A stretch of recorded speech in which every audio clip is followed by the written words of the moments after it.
design, create, communicate. I want that.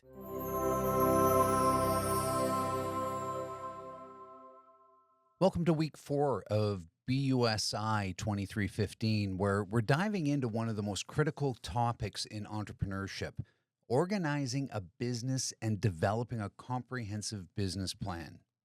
Today, we're going to explore this through both academic frameworks and real world experience. Throughout the session, you'll hear from Sarah, a baker who learned these lessons the hard way by opening her bakery without proper planning. Her story illustrates why the concepts we're covering today aren't just academic theory, but practical tools that can mean the difference between success and struggle. Before we begin, let's review the assessment due dates. Your week 3 assessment is due as indicated on your course schedule. Make sure you're staying on top of these deadlines, and if you have any questions about the assessments, please reach out to me via email and I'll be happy to help out. So you've completed your opportunity evaluation from Chapter 3. You've determined that a viable market exists, that the financial feasibility looks promising, and that opportunity aligns with your personal goals and capabilities. Now comes a critical decision. How will you actually establish this business? There are 3 fundamental paths that you can take. The first option is to build the business completely from scratch. This means you start with a blank slate. You come up with the idea, develop the product or service, figure out your pricing, build your brand, and create the systems yourself. You have full control over every decision, which can be exciting, but it also means you carry all the risk. There's no existing customer base, no proven process, and no guarantee what you're building will actually work. You learn a lot very quickly, often through trial and error. The second option is to buy an existing business. In this case, you're stepping into something that's already operating day to day. The business may already have customers, staff, suppliers, and established procedures. This can reduce some uncertainty because you can see how the business has been performing. At the same time, you inherit its problems along with its strengths. You may need to fix outdated systems, rebuild relationships, or change a culture that no longer works. You are not starting from zero, but you are responsible for steering what already exists in a better direction. The third option is to become a franchisee. This involves buying into a business model that's already been tested and refined. You operate under a recognized brand and follow a set system for how the business runs. In many cases, you receive training, marketing support, and operational guidelines. This can help lower the risk and provide that structure, especially for first-time business owners. The trade-off is reduced flexibility. You have to follow the franchise rules, pay ongoing fees, and accept limits on how much you can change the business to match your personal vision. All 3 business approaches can lead to success. The right choice depends on how much control that you want, how much risk you're willing to take, and how comfortable you are building systems versus following established ones. So as mentioned, each of these 3 paths offer very different trade-offs, and understanding these trade-offs is essential before you commit to one approach. Starting from scratch gives you maximum control and flexibility. Every decision is yours. Every system, every process, every aspect of the brand is something that you create. But that freedom comes with significantly higher uncertainty and time investment. You're building from zero, which means that you're learning from zero. Purchasing an existing business gives you that established customer base and proven operations. The business has a track record, revenue's already flowing, systems are already in place, but you're paying for that certainty through a higher upfront cost, and you may be inheriting problems the previous owner created or couldn't solve. You are also constrained by what already exists: the location, the reputation, and the existing staff and their habits. Becoming a franchisee gives you a proven business model and the business recognition. The franchisor provides training, support, marketing, and, like I mentioned, those systems that have been tested and refined across multiple locations. But you're going to pay upfront franchise fees and royalties that reduce your profit margins, and you have limited operational autonomy. The franchisor creates many of your decisions and controls them. Each method requires different levels of capital, different expertise, risk tolerance, and time commitment. The question isn't which method is best. The question is which method best fits your situation, your resources, capabilities, and most importantly, your goal. When I decided to open my bakery, I didn't even realize I was making a choice between these options. I just knew I wanted to own a bakery, and the only path I could see was starting from scratch. I'd worked in bakeries for years, I was frustrated with my job, and I loved baking. In my mind, that meant I should open my own bakery. I never stopped to think about whether buying an existing bakery might be smarter, or whether a franchise model might provide support I didn't have. I just jumped straight into, I'm going to build this myself, without understanding what that actually meant. Starting from scratch offers distinct strategic advantages when approached deliberately and with clear intent. This path allows the business to be designed around opportunity rather than compromise, creating alignment between vision, operations, and the market positioning from the outset. Complete control over the business concept is one of the most significant benefits.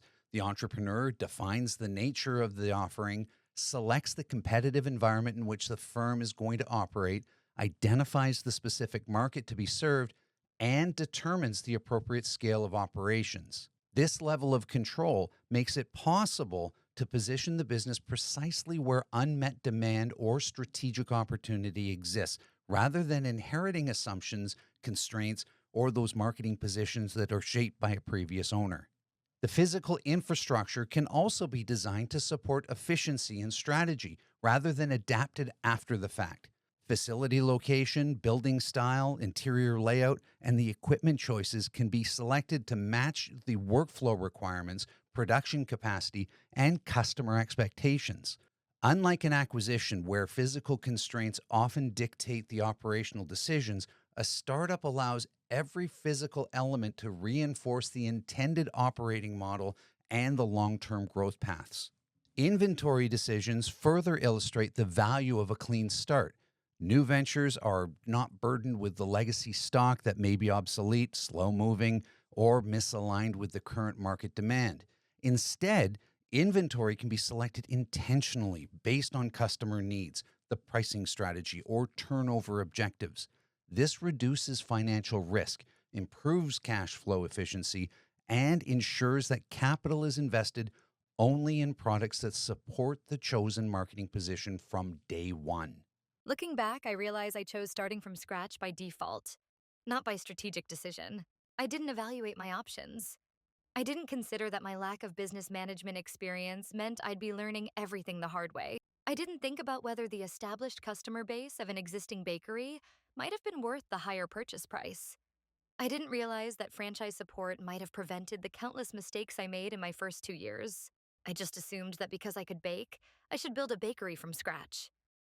The advantages extend well beyond products or services and into people and systems, which is where long-term strength is really built.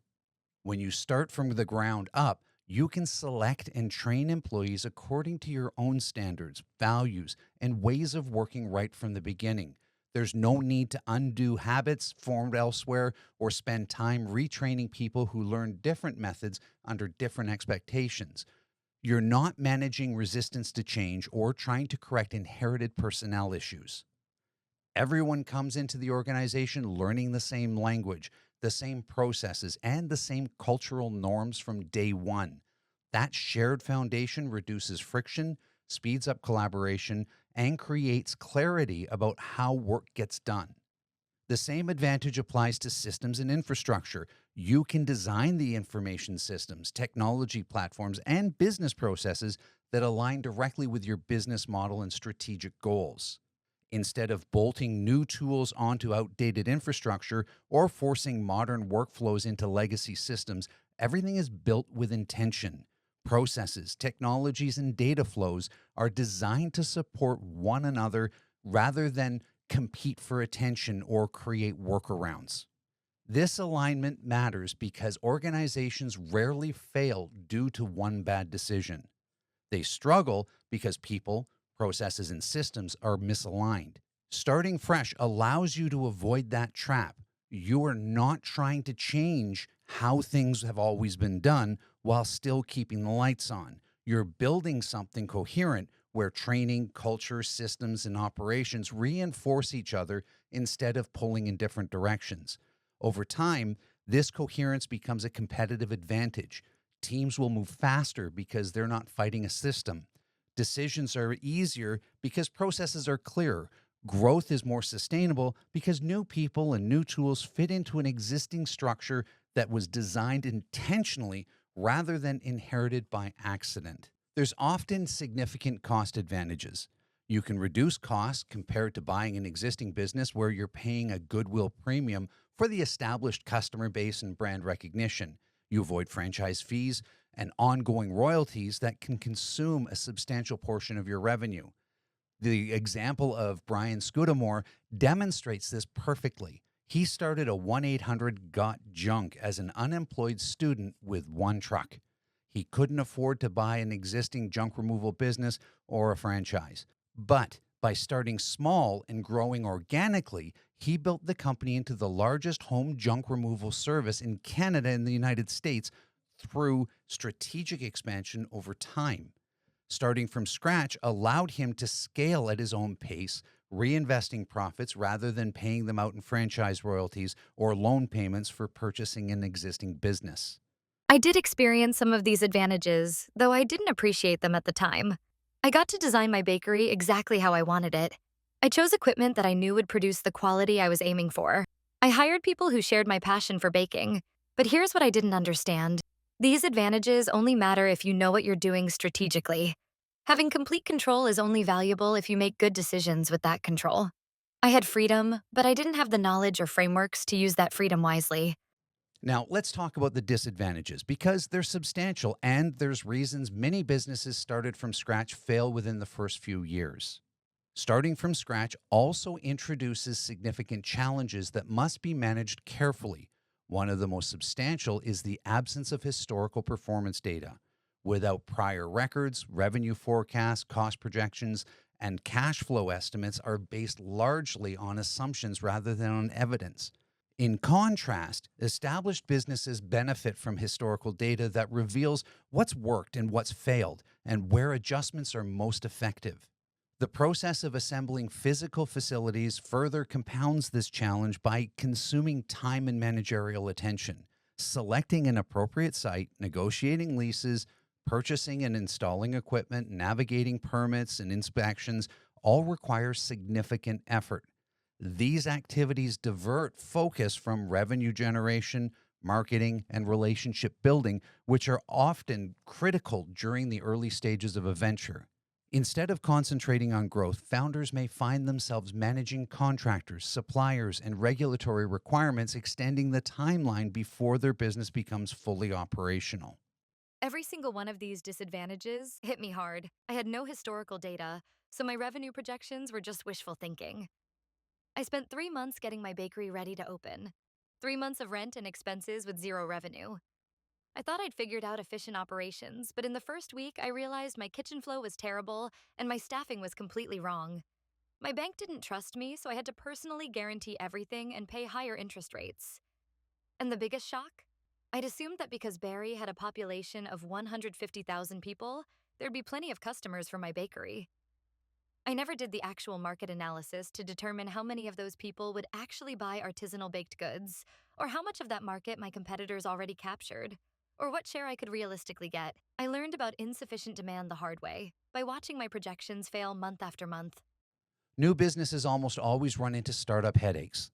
Equipment that looked perfect on paper doesn't perform the way it should. Suppliers miss deadlines or fail to deliver consistently. Processes that seemed efficient during planning turned out to be clunky once real customers are involved. You end up solving problems you never saw coming, all while trying to deliver a good experience and bring enough revenue to stay afloat. Building relationships is also harder when you're new and unproven. Banks tend to be cautious with businesses that have no track record. Suppliers are less likely to offer favorable credit terms. Lawyers, accountants, and other advisors don't yet know how you operate or whether you're a reliable client. Trust and credibility take time to establish, and until they do, you're operating at a disadvantage compared to the firms that are already established with reputations. The greatest risk, though, is that demand simply doesn't materialize. Every business plan assumes customers will value the product or service and will be willing to pay the proposed price. The reality is, true market validation only happens after you've already invested the time, money, and energy. If demand falls short, you can end up with a well built organization that solves a problem few people actually care about. This is where we get to the heart of today's lesson. Regardless of which method that you choose to establish your business, whether from scratch, by existing, or franchising, a comprehensive business plan is absolutely essential for success. Let's be clear what a business plan actually is and what it does for you. It's not just a document created to satisfy a bank or an investor, even though it does that. At its core, a business plan is a thinking tool. It forces you to work through how the business will really operate, how it will make money, how it'll compete, and how it's going to grow over time. The process helps you understand your business and your market at a much deeper level. You cannot write a strong plan without researching your industry, studying competitors, understanding customer behavior, and making sense of the broader market dynamics. The planning process exposes gaps in your knowledge and pushes you to replace assumptions with evidence. A business plan also plays a critical role in raising capital. Lenders and investors want to see that you've done more than just hope for success.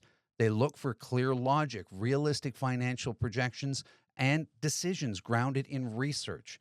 A well-constructed plan signals that you've understood both the opportunity and the risks involved.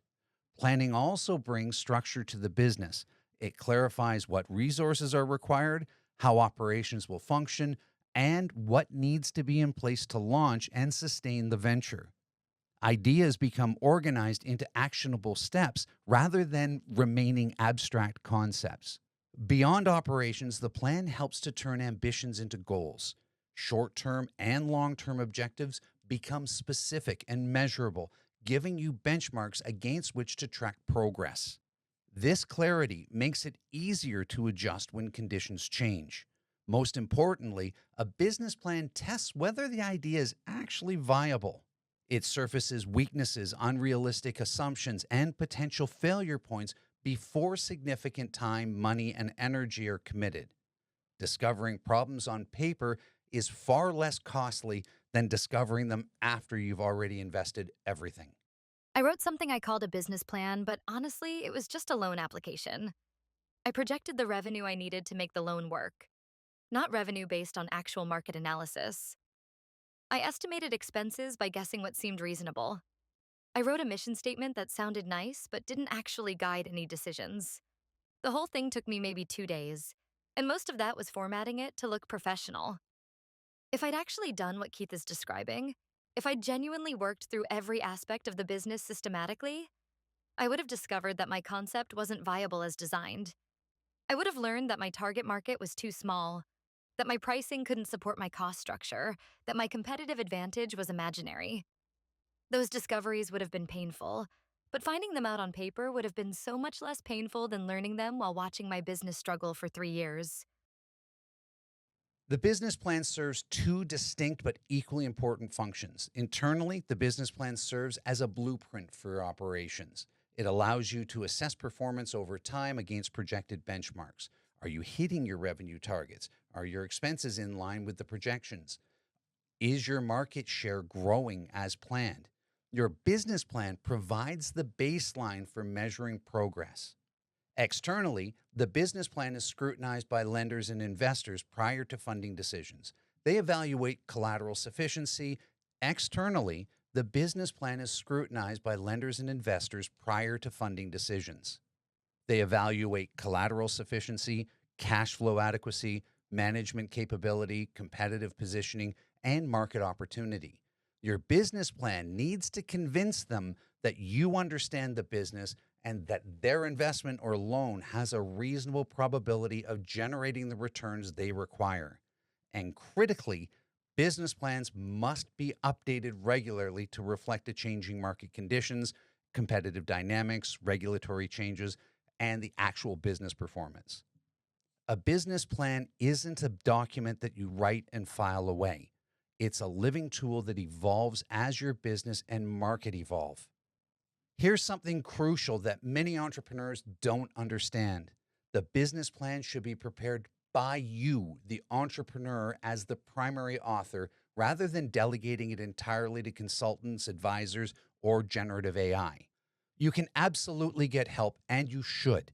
Input from accountants, lawyers, industry experts, and experienced entrepreneurs can help sharpen your assumptions and catch issues that you might miss. The key is that you still need to do all the thinking and the writing yourself, because that's where the real learning happens. When you draft your own business plan, you start to see the gaps immediately. You hit questions that you can't answer. You realize some of the parts of your model are still vague, or that you're relying on assumptions instead of evidence. Those moments are valuable because they tell you exactly what you need to research, clarify, or rethink.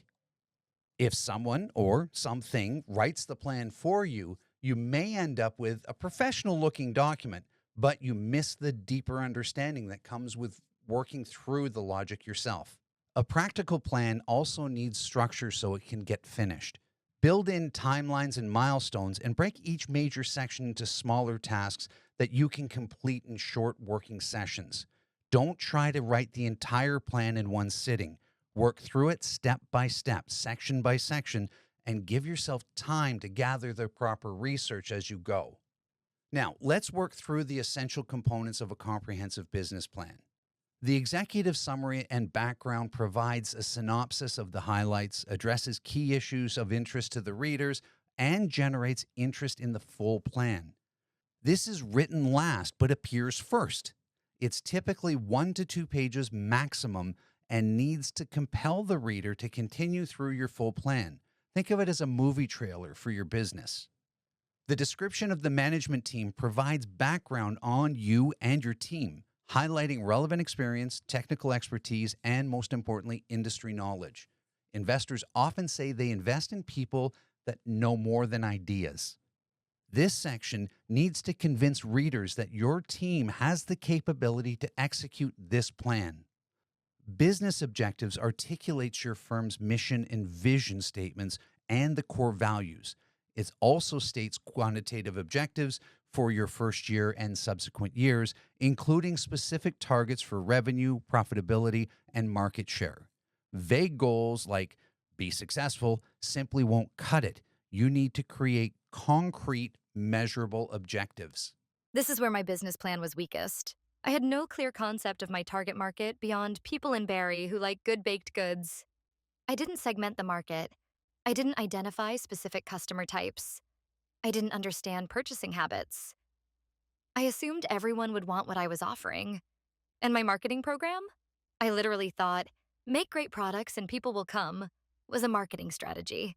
I had no promotion plan, no pricing strategy based on anything other than my costs plus what I needed to make, no distribution strategy. When Keith talks about demonstrating deep understanding of customers and market, I had the opposite. I had assumptions and hope. The market approach section is where you demonstrate the deep understanding of your customers and market. A strong marketing section begins with a clearly defined target market. This includes identifying relevant demographics, psychographics, and geographic reach, and overall market size. The goal is to be specific rather than general. You should be able to clearly answer who you're serving, how many potential customers exist, where they're located, and what shared characteristics meaningfully define the group. Understanding the target market goes beyond description and requires research. Primary and secondary data should be used to examine your customer needs, preferences, motivations, and purchasing behavior. This includes identifying the problems customers are trying to solve, the criteria that they use when making business decisions, and the alternatives that they are currently relying on to meet those needs. Effective marketing plans also demonstrate awareness of external forces that cannot be controlled but strongly influence outcomes. Economic conditions, regulatory environments, technological change, and broader social trends all help shape the customer behavior and the market access. A credible plan acknowledges these factors and explains how the business will adapt if conditions shift. The marketing program brings these insights together through clear and strategic decisions, offering the 4Ps framework. This involves defining the product or service offering, setting an appropriate pricing strategy, determining how the offering will be promoted, and establishing how it will be distributed and delivered to customers. Each decision should align with the target market and reflect the realities identified through the research and environment analysis. Location decisions involve multiple layers of analysis that entrepreneurs often underestimate. Trading area analysis focuses on the broader environment in which the business is going to operate. It examines the local economic base, population trends and demographics, community attitudes toward new businesses, levels of competitor saturation, tax structures, and the quality of supporting infrastructure. Key questions include whether the local economy is growing or contracting, whether the population is increasing or declining, how receptive residents are to new business entrants, and how many direct and indirect competitors there are already serving the area. Site evaluation narrows the focus of the specific location under consideration. This stage assesses the accessibility and visibility, traffic flow and patterns, site costs, zoning regulations, and the physical characteristics of the property. It also considers proximity to complementary or competing businesses, the history of the site itself, etc. Practical questions include whether customers can easily access the location, whether the business will be visible to the passersby, whether the parking is insufficient or sufficient, what activities, zoning permits, and why previous occupants vacated the space. The buy or lease decision weighs into long-term stability against flexibility and capital requirements. This analysis examines the purchase or lease costs, lease duration, restrictions on permitted uses, responsibility for maintenance and improvements, and renewal terms. Purchasing property can provide long-term control and stability, but typically requires substantial upfront capital. Leasing reduces the initial investment and increases flexibility, but it can introduce uncertainty if lease terms change or renewal is not guaranteed. I underestimated everything related to physical facilities. My capital estimate for equipment was about 60% of what I actually needed because I didn't account for installation costs, backup equipment, or all the small items that add up. I started renovations before checking whether I needed permits, and had to stop construction and pay fees when the building inspector showed up. And insurance? I bought the minimum liability coverage required by my lease and thought I was covered. When my oven died after 18 months and I lost a week of revenue while waiting for repairs, I learned I didn't have equipment breakdown coverage. When I got food poisoning claims from customers, I learned my liability coverage had gaps. Every shortcut in planning cost me later. Insurance planning isn't optional, and the risks of ignoring it are very real. You need to identify the types of exposure the business faces and match them with the appropriate coverage. This typically includes property insurance to protect physical assets, liability insurance to cover injuries or damages involving customers or third parties, business interruption insurance to protect income if operations are forced to stop, and key person insurance if the business depends heavily on one individual. The question is not whether something will go wrong, but whether you can survive when it does. Without insurance, the personal risks to someone like Sarah is significant. If a customer is injured, a client claims damages, or a piece of equipment causes loss, Sarah could be personally responsible for the costs. That means paying legal fees, settlements, or repair costs out of pocket. In many small businesses, especially in early stages, there's little separation between personal and business finances. One uninsured incident could wipe out savings, create long-term debt, or force the business to close entirely. If the business operates out of the home, additional risks and complications emerge. Zoning regulations may prohibit or restrict commercial activity in residential areas. Even when home-based businesses are allowed, There are concerns around professional image, privacy, client meetings, and the blurring of work life boundaries. Home insurance policies often don't cover business activities, which means Sarah could assume she's protected when she isn't. A claim denied because the insurer was not informed of business use can leave her fully exposed. Operating from home makes insurance planning even more critical, not less. Physical facilities require a detailed planning and realistic capital estimate. You need to prepare a detailed estimate of total capital needed to acquire the building, equipment, furniture, fixtures, and possibly initial inventory. You must investigate relevant building codes and construction standards and obtain required permits before commencing any construction or renovation.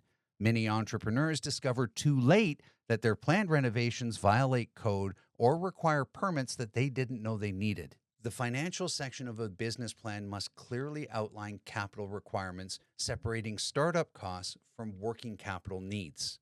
Startup costs include one-time expenses required to launch the business, while working capital covers the ongoing operating expenses until revenues are sufficient to sustain operations. Many new ventures focus heavily on the launch costs, but underestimate how long it takes for the cash inflows to stabilize. Inadequate working capital is a common reason otherwise viable businesses fail. Feasibility projections should support these requirements through pro forma financial statements. Feasibility projections should support these requirements through pro forma financial statements.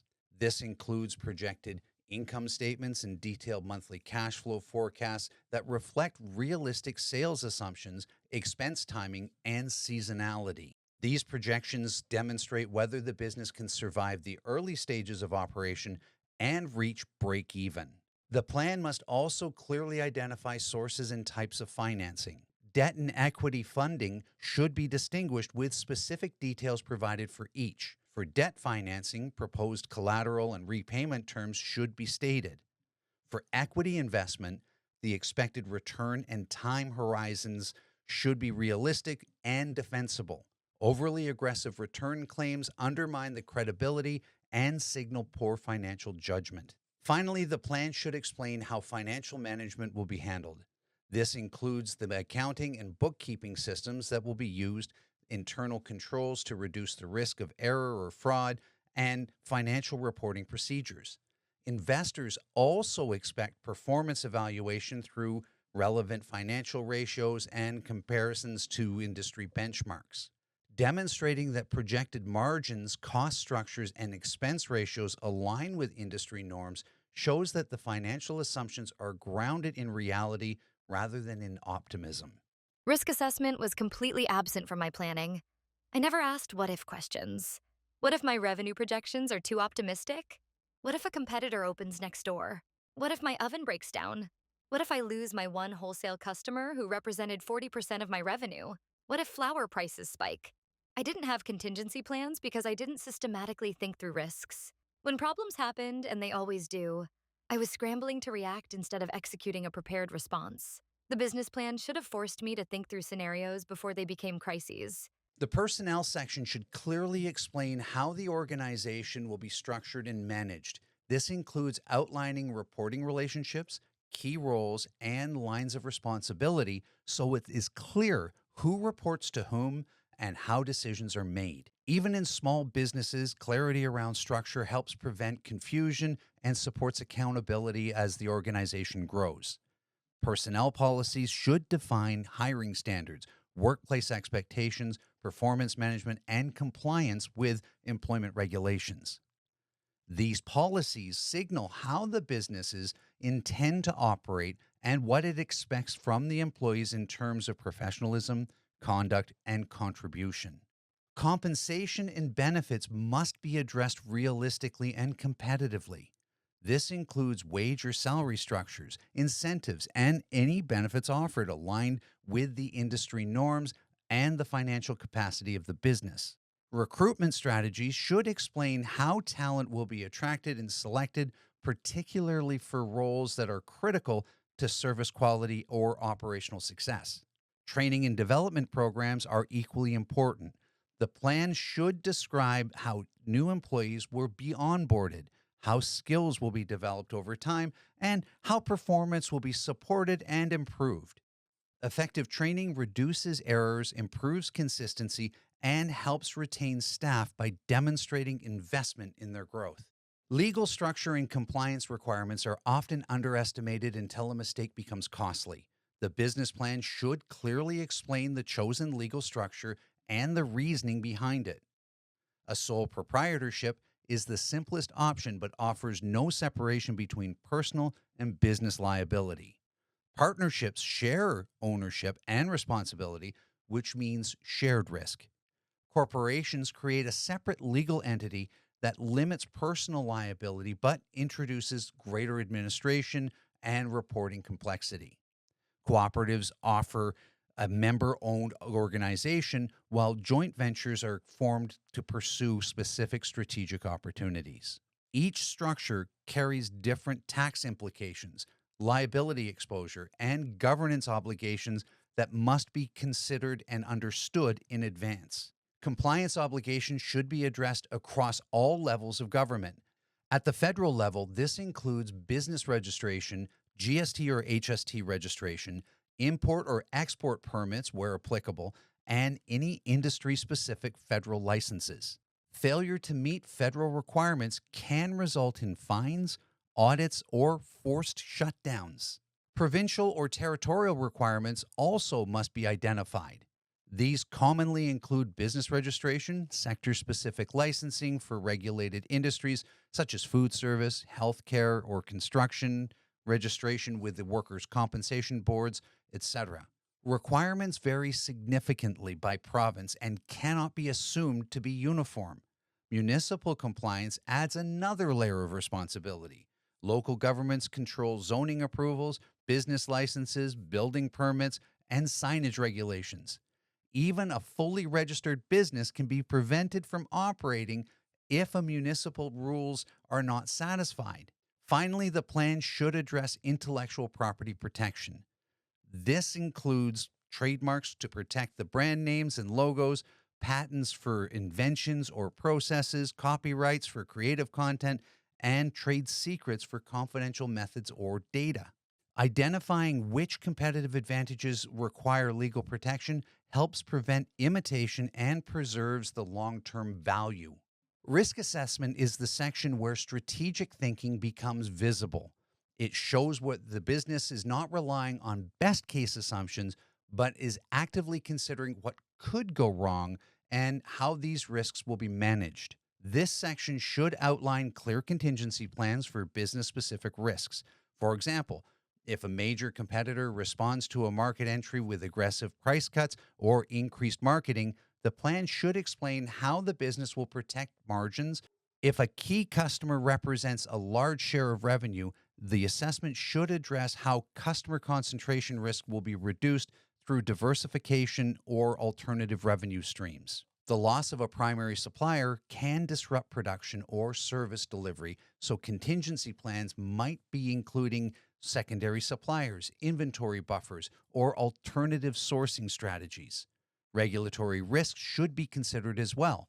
Changes in government policy, taxes, or compliance requirements can increase costs or limit operations, and the plan should demonstrate awareness of how the business would adapt. Finally, broader economic risks must be acknowledged. An economic downturn can reduce customer spending and delay purchasing decisions. A credible risk assessment explains how the business will adjust costs, pricing, or market focus to remain viable under less favorable economic conditions. By anticipating these scenarios, the business shows preparedness rather than vulnerability.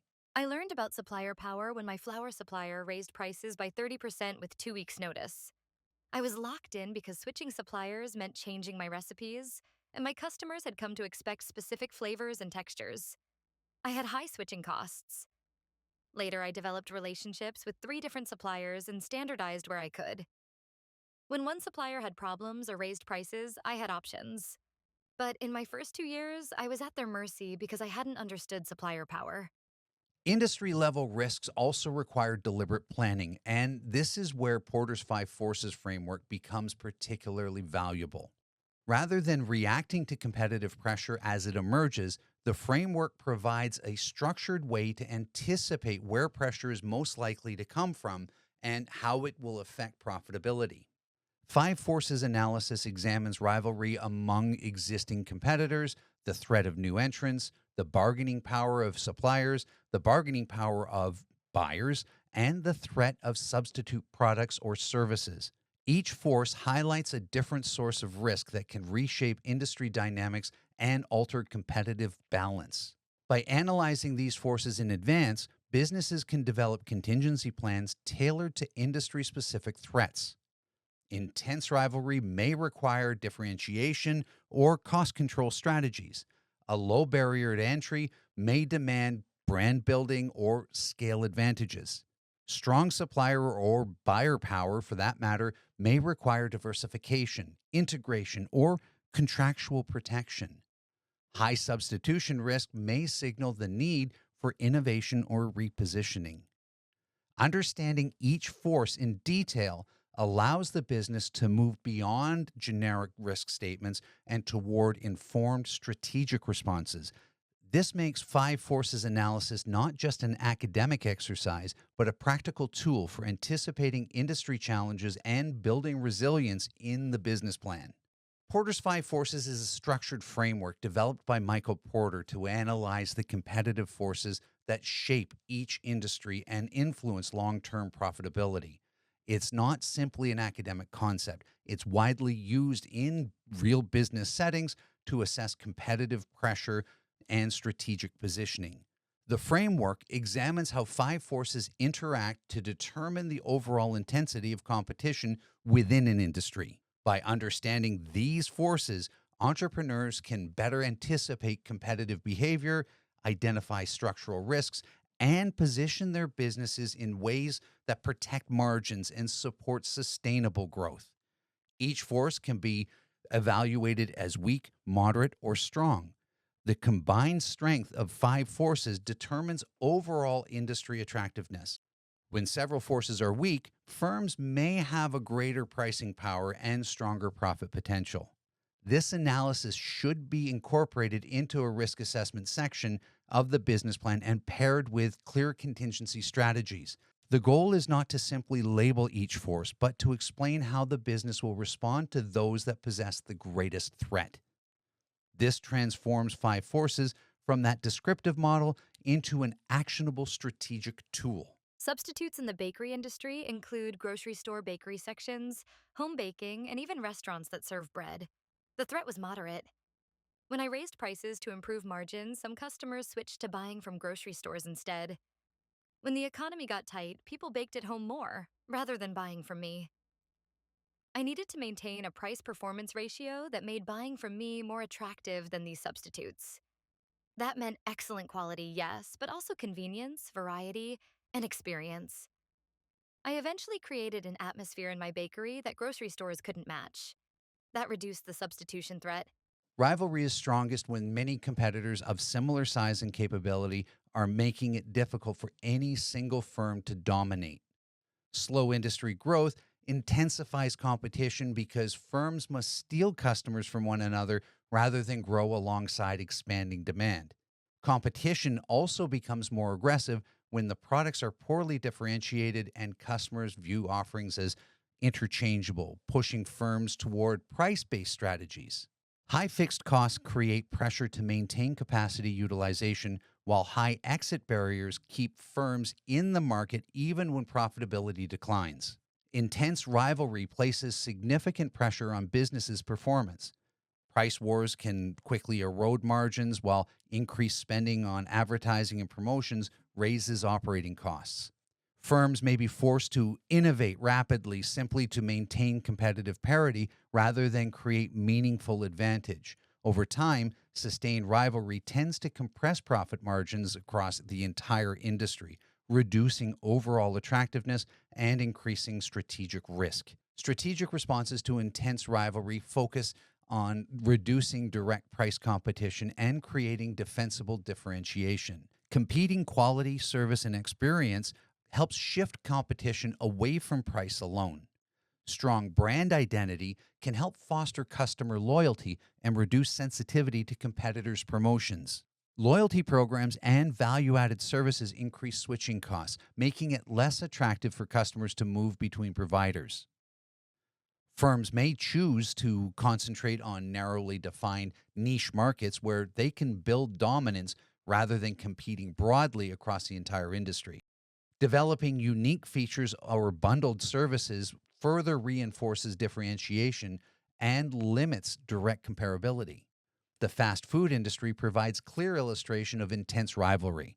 Firms compete through constant menu innovation, aggressive promotional pricing, and high volume advertising campaigns, all while operating on thin margins.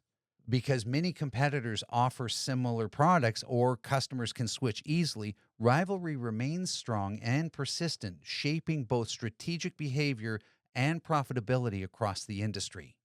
The entry of new competitors increases competitive pressure by expanding the number of firms targeting the same customer base. As more businesses compete for limited demand, price competition often intensifies, reducing margins across the industry. New entrants may also introduce alternative value propositions, innovative business models, or disruptive technologies that alter customer expectations and shifts competitive dynamics. These changes can weaken the established firm's market positions if they're slow to adapt or overly reliant on legacy practices. To respond strategically, firms often focus on strengthening barriers to entry. Building strong brand loyalty reduces customer willingness to switch to unfamiliar competitors, even when lower prices are offered. Achieving economies of scale allows established firms to operate at lower per unit costs than new entrants, making price competition difficult to sustain. Protecting intellectual property through patents or proprietary systems limits imitation and preserves competitive advantage. Securing exclusive agreements with key suppliers, distributors, or partners restricts access to critical resources for new competitors. Additionally, operating in capital intensive ways raises the financial threshold for market entry, discouraging firms that lack the resources to compete at scale. As new entrants attempt to gain market share, price competition often intensifies, which can reduce profit margins across the industry. In addition to pricing pressure, new firms may introduce innovative business models, alternative delivery methods, or disruptive technologies that reshape customer expectations and alter established competitive norms. These shifts can erode the advantages of incumbent firms, particularly if they rely on outdated processes or are slow to respond to change. In response, established businesses often focus on reinforcing barriers to entry. Strong brand loyalty makes customers less likely to switch to unfamiliar competitors, even when the lower prices are offered. Legal protections such as patents and proprietary technologies reduce the risk of imitation and preserve differentiation. Exclusive agreements with key suppliers or distributors can restrict access to essential resources, further raising entry barriers. High capital requirements also discourage potential entrants by increasing the financial risk associated with entering the market. Supplier power describes the extent to which suppliers can influence pricing, quality, availability, and delivery conditions for the inputs a business depends on. When a supplier holds a significant leverage, they are often able to prioritize their own interests, often at the expense of the buyer's flexibility and cost control. This power is strongest when there's few alternative suppliers, when switching suppliers is costly or disruptive, or when inputs are highly specialized and difficult to substitute. Supplier leverage also increases when suppliers have the ability to forward integrate and enter the buyer's industry as competitors. In these conditions, businesses face limited negotiating power and reduced freedom in sourcing decisions. Sustained supplier power can have serious operational and financial consequences.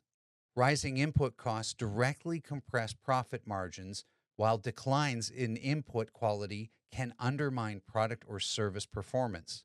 Unfavorable payment terms or unreliable delivery schedules can strain cash flow and disrupt operations. Over time, dependence on powerful suppliers can erode competitiveness and constrain strategic decision making. To mitigate supplier power, firms typically seek to diversify their supply base and avoid reliance on a single source. Backward integration can remove supplier leverage entirely by bringing critical inputs under internal control. Strategic responses focus on reducing the dependence of any single supplier and restoring balance in the relationship. Diversifying the supplier base increases sourcing flexibility and strengthens negotiating leverage. Backward integration can remove supplier power altogether by bringing the production of critical inputs in house. Long term contracts help stabilize pricing, quality, and delivery terms, reducing exposure to sudden cost increases or supply disruptions. A common example can be seen in a specialized component manufacturer supplying small electronics assemblers. Because these components are technically complex and tightly integrated into product designs, switching suppliers often requires costly redesigns, retooling, and additional testing. This creates high switching costs and gives suppliers significant leverage over pricing and terms. In such cases, the assembler's limited alternatives reinforce the supplier power and constrain strategic flexibility unless deliberate mitigation strategies are put in place. Buyer power refers to the degree to which customers can influence pricing, quality expectations, service levels, and contractual terms within a market. When buyers hold significant leverage, they're able to negotiate more favorable conditions by using their importance to the seller as bargaining power. Buying power is strongest when customers account for a large share of total sales or purchase in high volumes. It also increases when products are standardized or lack meaningful differentiation, making it easy for buyers to switch between suppliers. Low switching costs, high price sensitivity, and the ability of buyers to backward integrate and produce the product themselves further strengthen the buyer's influence. Powerful buyers affect business performance by applying ongoing pressure for lower prices while simultaneously demanding higher quality, enhanced services, or customized solutions. They may also push for extended payment terms, which constrain cash flow and working capital. Over time, strong buyer bargaining power can significantly compress profit margins and limit a firm's strategic flexibility. Strategic responses to strong buyer power focuses on reducing customers' ability to put suppliers against one another and dictate terms. Differentiating products or services make direct price comparison more difficult and lowers price sensitivity. Creating switching costs through proprietary systems, customized services, or integrated processes increases customer dependence and reduces their leverage. Expanding and diversifying the customer base further limits the risk by ensuring no single buyer accounts for a disproportionate share of revenue. Value added services can justify premium pricing, while long term partnership based relationships shift interactions away from the transactional bargaining toward a mutual benefit. Large retail chains such as Walmart illustrate buyer power clearly. Their massive purchasing volumes and their broad access to alternative suppliers allow them to negotiate aggressively on price, delivery, and contract terms. Suppliers seeking access to Walmart's scale and market reach often have little choice but to accept these conditions, demonstrating how concentrated buying power can shape the industry profitability.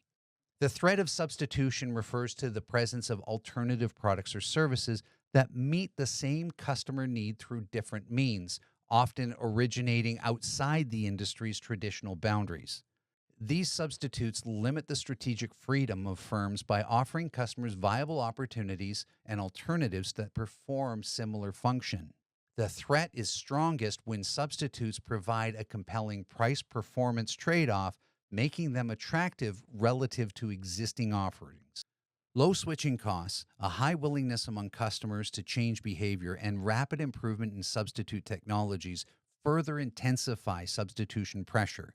As substitutes become more accessible or higher quality, customers are more likely to reassess the value of traditional products.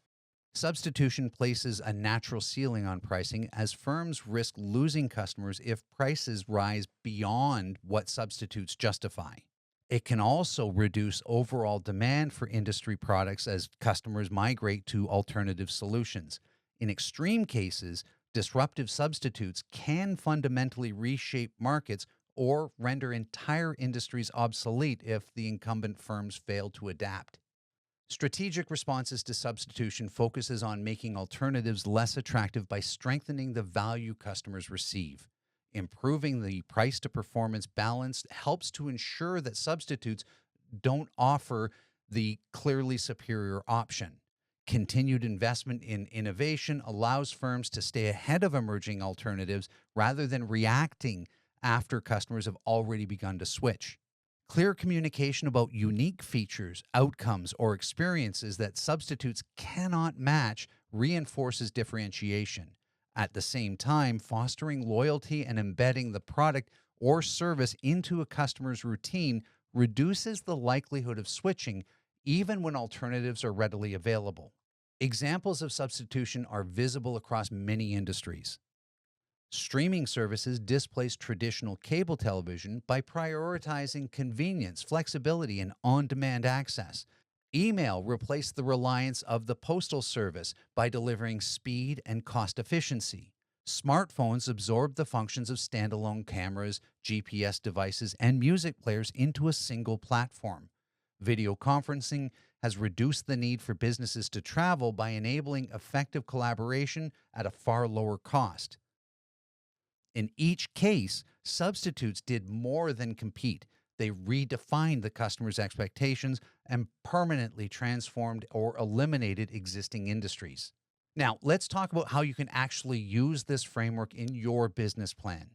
A meaningful five forces analysis requires a systematic examination of each force within the context of the specific industry that's being studied. Each force should be evaluated and rated as weak, moderate, or strong based on evidence drawn from the market data, industry reports, and competitive research rather than personal opinion. This ensures that the analysis reflects actual structural conditions rather than assumptions.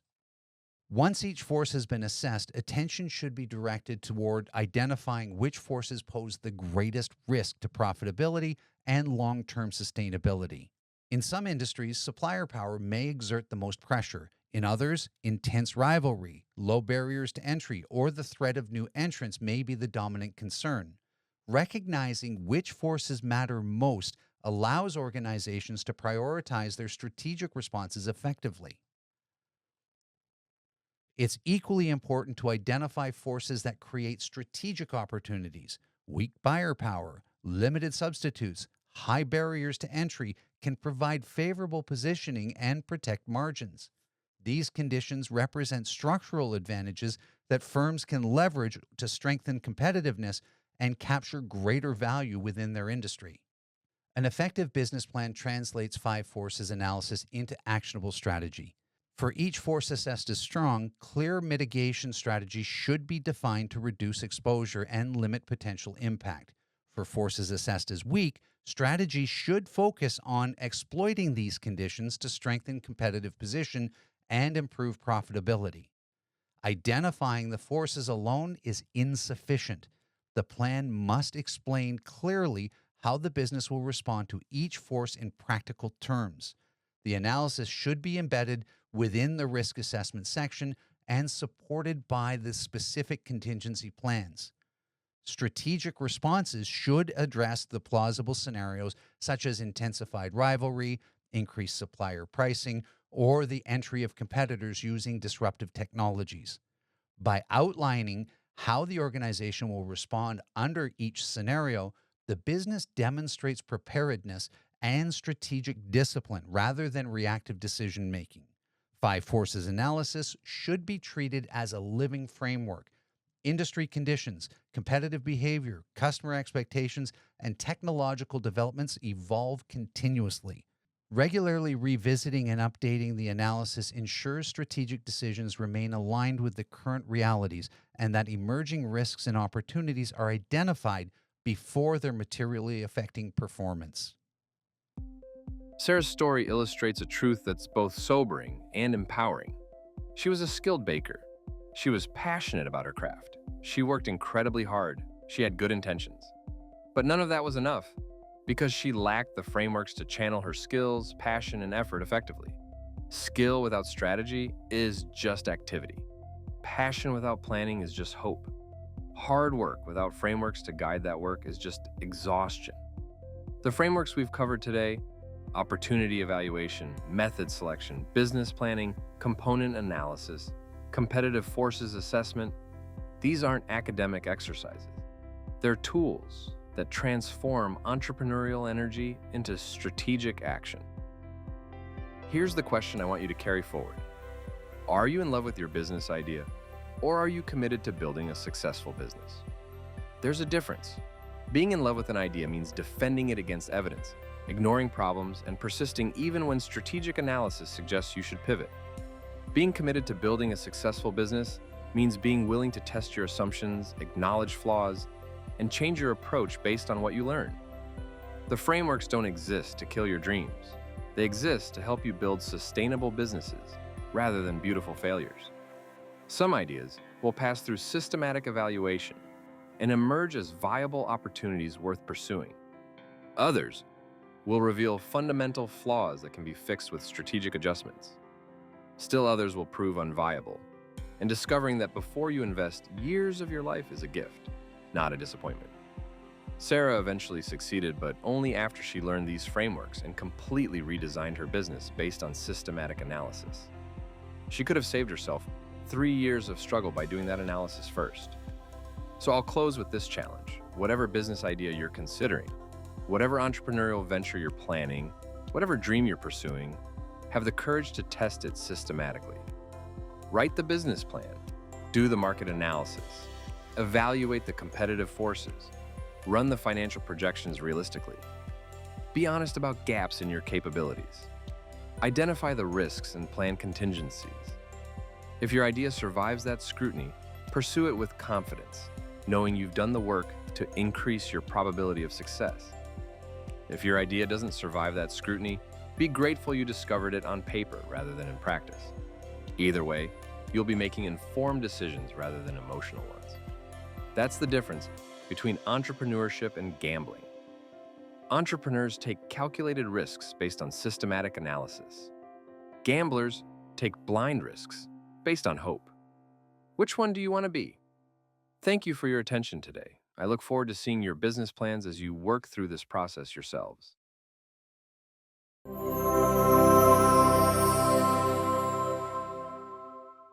Design, create, communicate. I want that.